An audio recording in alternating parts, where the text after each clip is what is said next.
La brasa de los fuegos de vigilia declinaba en la noche, cesaban, al fin, los ajetreos y las postraciones de las legiones en el descanso, un abrigo suave, mensajero de la paz que no existía, se posaba en el cabello oscuro del joven Flavio, acariciando las puntas, cual si fuese el sedoso pincel de un dios que dibuja la tiniebla.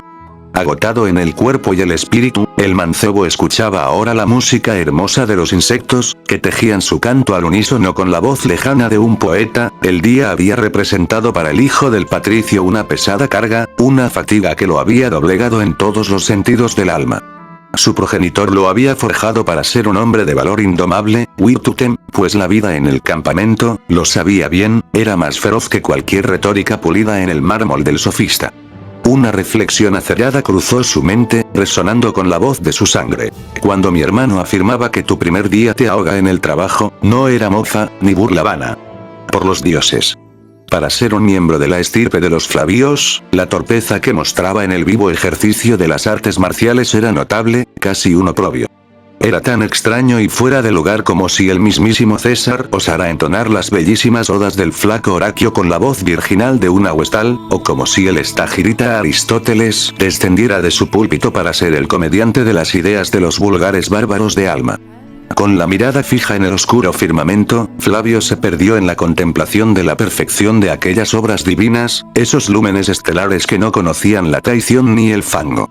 Marius le había advertido. La jornada venidera sería de suma importancia, tal vez los epítetos de los líricos, las palabras de los antiguos poetas, le susurrarían el significado de esta dura prueba.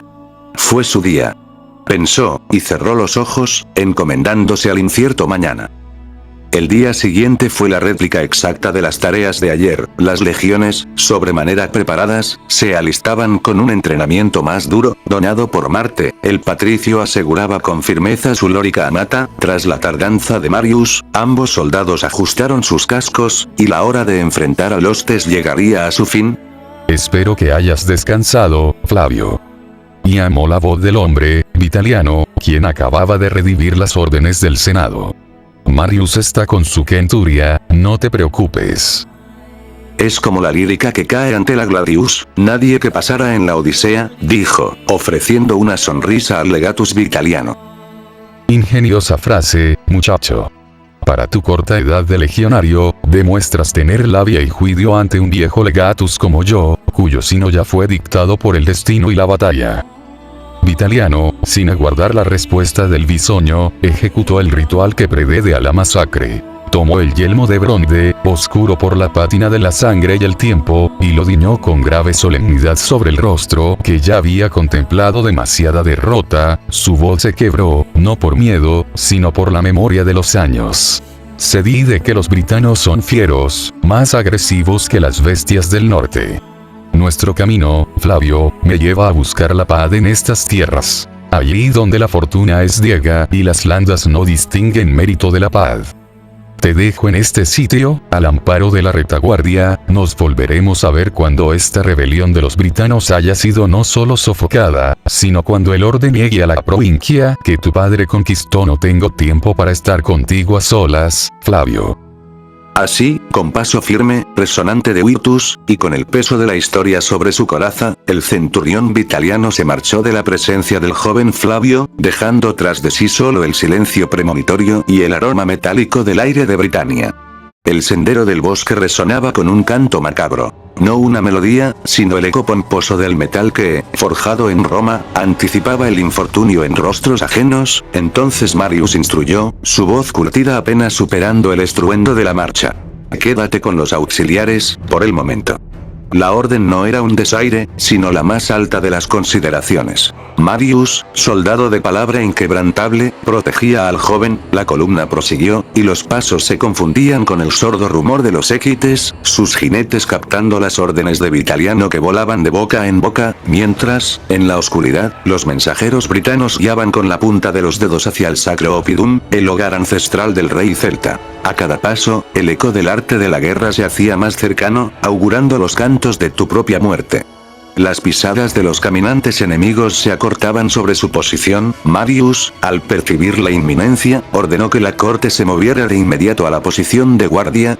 La tensión heló los dedos del joven Flavio. Su espada vibró con las ondas de las tribus que, como un mar de furia, se acercaban. Finalmente, irrumpieron los britanos, blandiendo las hachas de sus antepasados con gritos salvajes.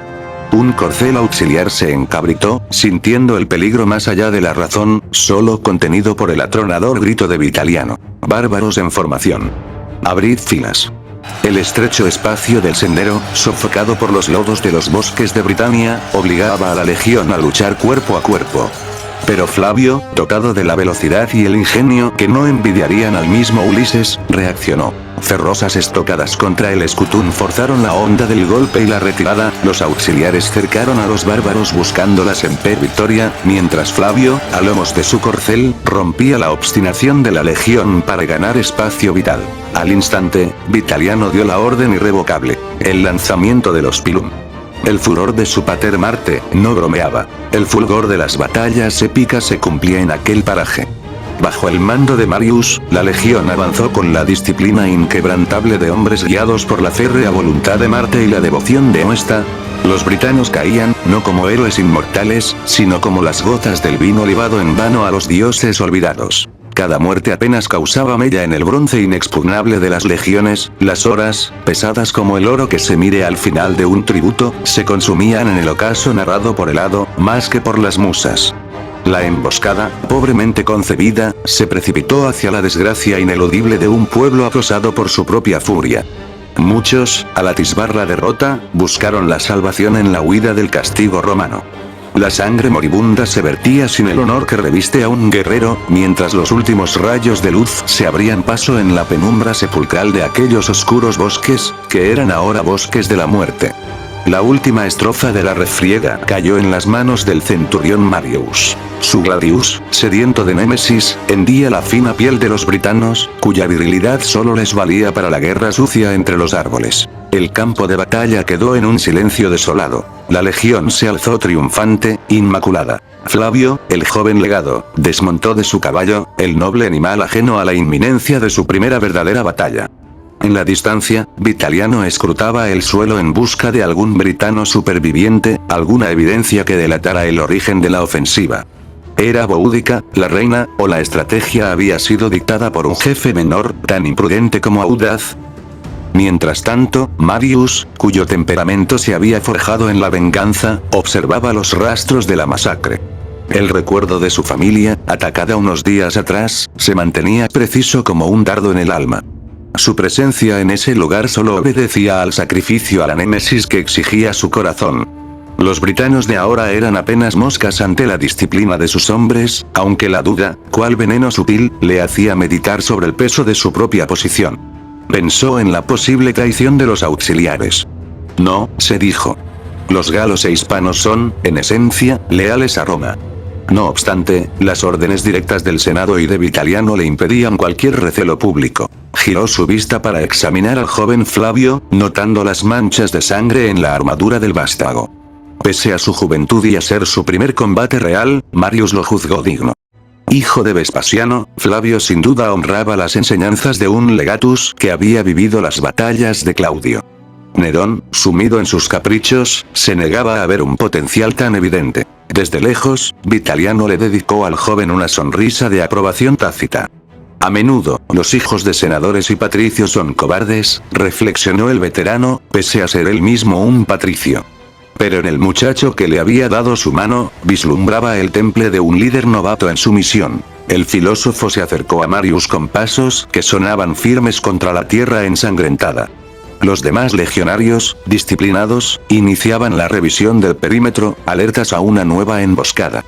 Las Caligare de Flavio, con sus herrajes, resonaban a un volumen sordo, un eco en el vacío de la batalla, hasta que se detuvo ante Marius.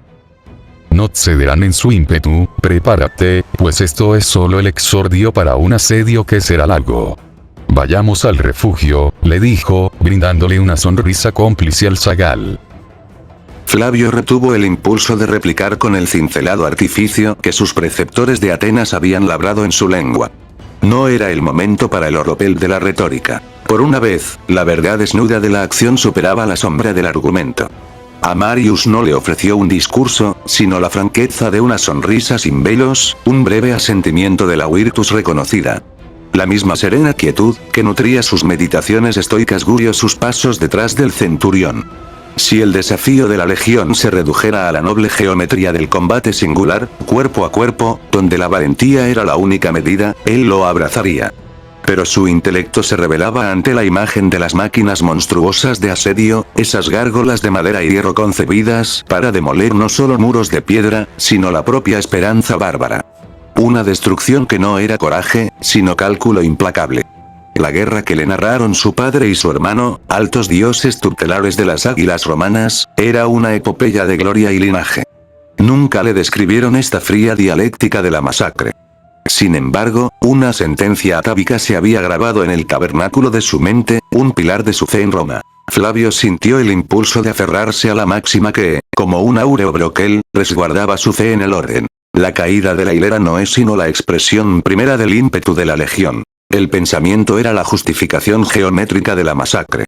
Porque los pictos, los celtas indómitos y los britanos enloquecidos por la furia ciega de Boudica, eran la materia informe que debía ser sometida.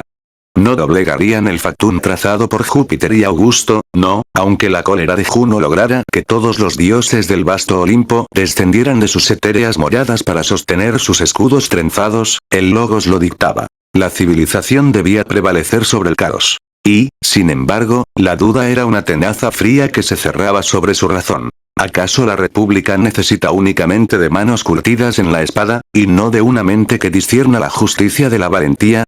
La fuerza es la virtud de un animal, mas el hombre se define por la razón. ¿Qué valor podría tener la coraza de bronce de un soldado sin la armadura intangible del intelecto, forjada en los hornos dialécticos del Liceo? Flavio se sintió crucificado en aquella encrucijada trágica. De un lado, el polvo fangoso de Britania que clamaba por sangre. Del otro, los silogismos inmaculados de Aristóteles que exigían la verdad. Solo él, al exponer su alma y su cuerpo a la prueba de la sangre, podría descifrar el enigma que el destino había tejido. Allí, en la vorágine del combate, la verdad final se revelaría, concedida por la voluntad de los dioses o por la conclusión irrebatible de su propia existencia.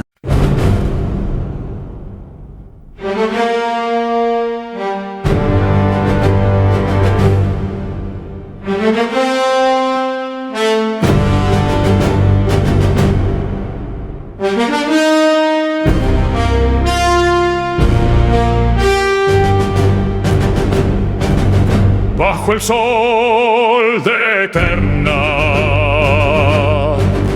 el deber una corona, marchó con paso firme por la gloria de Roma. Mi sangre un pacto, mi honor es mi escudo, en el foro del alma soy yo mi único nudo. A veces al padre invicto, mi espada y mi canto son por ti. Soy la virtus hecha carne, la lealtad que no tiene fin. Por los dioses y la patria magna, romano me forjé y así moriré. Mi destino labrado en mármol, mi gloria en el tiempo dejaré. No hay miedo en el alma, solo el fervor del espíritu. Mi alma un río de valor que rompe al enemigo. Mis pasos son eco de Hércules en su gesta, un Flavio, un soldado, la pietas en la contienda. A veces al padre invicto, mi espada y mi canto son por ti.